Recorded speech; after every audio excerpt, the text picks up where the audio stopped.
সরল মানুষের 10টি লক্ষণ, এর মধ্যেও যদি 5টি মেলে তার মানে আপনাকে বুঝে নিতে হবে যে আপনি একজন সরল মনের মানুষ। নাম্বার 1, তাদের মনেও যা মুখেও তা, আর এটা বোঝা যায় তাদের কার্যকলাপে। মুখে তাদের আলাদা করে এটা বলে প্রমাণ করতে হয় না।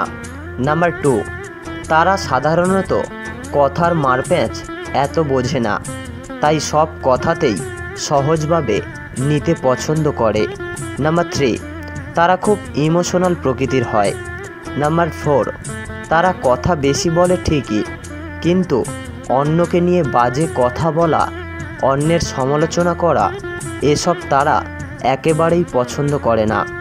নাম্বার 5, কেউ তাদের অপমান করলে তারা উল্টে অপমান করতে পারে না, তবে মনে আঘাত পায় অনেক বেশি।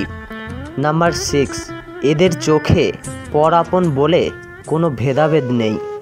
নাম্বার 7, একটু মিষ্টি করে কথা বললেই তারা গলে যায়, তারা মানুষের অভিনয়ের ভাষা বুঝতে পারে না। নাম্বার 8, তাদের মনের মধ্যে কোনো অহংকার নেই। নাম্বার 9, তারা লোকের আপদে বিপদে তারা নিজের স্বার্থের কথা না ভেবে ঝাঁপিয়ে পড়ে। নাম্বার 10, তারা কখনো স্বার্থ নিয়ে কারোর সাথে মেলামেশা করে না। নিজের সাথে কথাগুলো মিলিয়ে নিন, আর কটা মিলল অবশ্যই আমাদের কমেন্ট করে জানান। ভালো থাকবেন এবং নিজের খেয়াল রাখবেন। Take care.